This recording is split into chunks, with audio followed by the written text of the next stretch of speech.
बच्चों, मैं Pankaj sir from KVM school pi, science teacher आपका। आज हम पढ़ रहे हैं चैप्टर नंबर 1, जिसका नाम है रासायनिक अभिक्रिया एवं समीकरण। वीडियो का है पार्ट नंबर 4। आज हम पढ़ेंगे जंग लगना। क्या पढ़ेंगे? जंग लगना।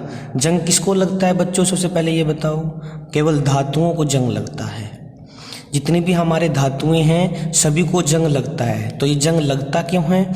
जितनी भी हमारे वायुमंडल में हवा है, यानी कि बात करेंगे विशेषकर ऑक्सीजन की, और हमारा मॉइस्चर यानी कि पानी की जो वाष्प होने के बाद जो फॉर्म होती है उसको मॉइस्चर बोलते हैं।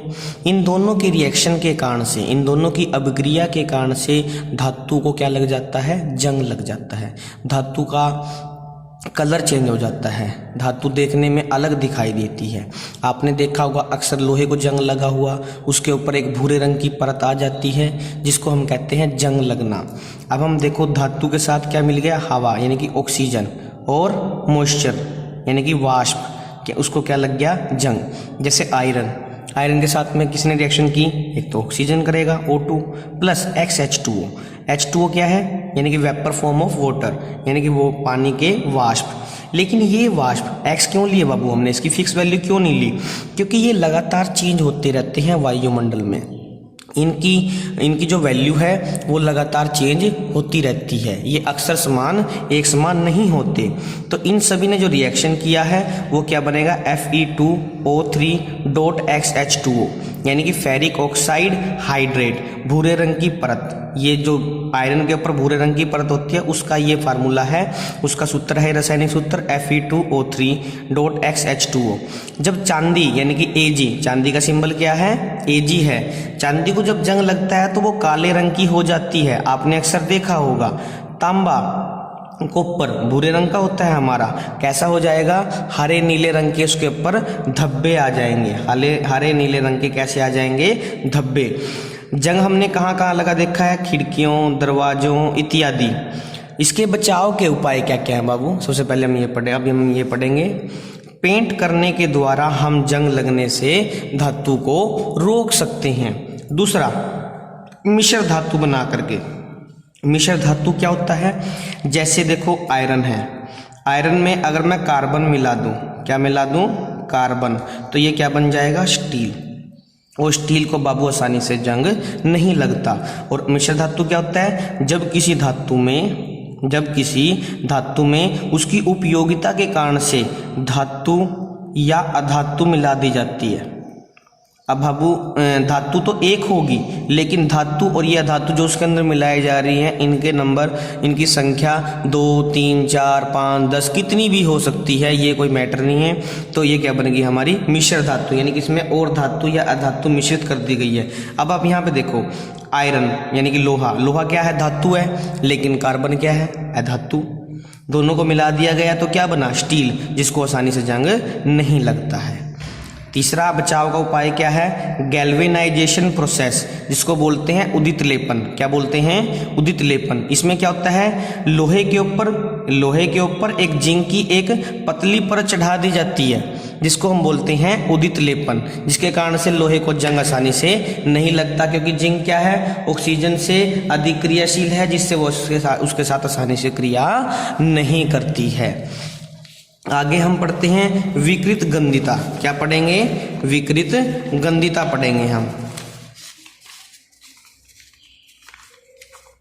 विकृत गंधिता।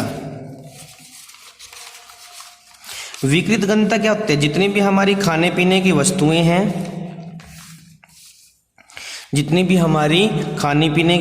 हैं, तैलीय या वसीय खाद्य पदार्थ, तेलीय जो यानी कि तेल से तैयार किए गए हैं, वसीय जिनमें अधिक मात्रा में वसा है, वे सभी खाद्य पदार्थ, जैसे आलू हो गया हमारा, ठीक है, कुरकुरे, चिप्स, यानी कि आलू से जो भी चीज़ें तैयार की जा रही हैं, क्योंकि आलू के अंदर सबसे अधिक वसा होती है। चिप्स वगैरह हमारे तल करके बनाए जाते हैं। इन सभी चीज़ों का ऑक्सीजन से क्रिया करने के कारण से इनके रंग, स्वाद और सुगंध तीनों में फर्क आ जाता है, तीनों में ही बदलाव आ जाता है। इसी को हम विकृत गंधिता बोलते हैं। जैसे मान लो आपने लेज का कोई पैकेट लिया, ठीक है, आपने 1-2 लेज खाया, उसके बाद आपको कुछ काम आ गया और आप चले गए 2 मिनट के लिए, हम ये मान लेते हैं। 3-4 घंटे बाद आपको याद आया कि आपने एक लेज का पैकेट भी लिया था। तो आपने जब वो लेज उठाया फिर से, तो उन लेज के रंग में परिवर्तन आ गया है। ठीक है, आपने खा करके देखा, उसके स्वाद में परिवर्तन आ चुका है।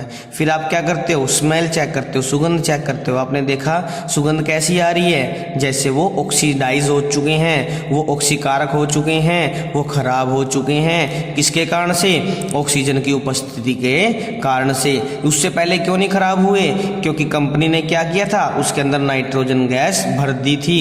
नाइट्रोजन गैस ऑक्सीजन गैस को आसानी से आने नहीं देती, लेकिन जैसे ही आपने ओपन किया, नाइट्रोजन गैस बाहर निकल गई और उसकी जगह किसने ले ली, ऑक्सीजन गैस जो हमारे वायुमंडल में उपस्थित थी, उसने उसको खराब कर दिया है। तो वो खाद्य पदार्थ खाने योग्य नहीं रहे। इसी को क्या बोलेंगे, विकृत गंधिता। क्या बोलेंगे, विकृत गंधिता। इससे बचाव के उपाय क्या है, एयर टाइट कंटेनर, यानी कि ऐसा कोई भी बॉक्स जिसमें हवा आसानी से ना जा सके, उसमें रख करके हम बचा सकते हैं। जैसे हमारे बिस्किट होते हैं, हमारी नमकीन होती है, घर पे हम यूटिलाइज करते हैं, उसको आपने देखा होगा, हम जब किचन में रखते हैं तो हम एक बिल्कुल टाइट डब्बे के अंदर पैक करके रखते हैं। अगर वो बाहर रह जाते हैं तो वो खराब हो जाते हैं, क्योंकि किसके कारण से, due to the presence of oxygen, oxygen की उपस्थिति के कारण से।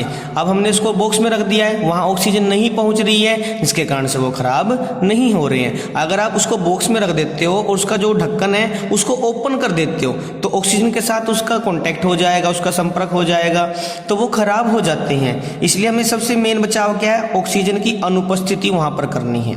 यानी कि कहीं भी रखो उसको, ऑक्सीजन के संपर्क में नहीं आने चाहिए। अगर वो ऑक्सीजन के संपर्क में आएंगे तो वो खराब होंगे ही होंगे, वो खाने योग्य नहीं रहेंगे। नाइट्रोजन गैस भरने के द्वारा भी हम उनका बचाव कर सकते हैं, क्योंकि नाइट्रोजन गैस क्या है, ऑक्सीकारक नहीं है, ये क्या है, एंटीऑक्सीकारक। ये क्या है, एंटीऑक्सीकारक। ये ऑक्सीजन को आने नहीं देती है। आशा करता हूं आपको वीडियो समझ में आया होगा। Thank you.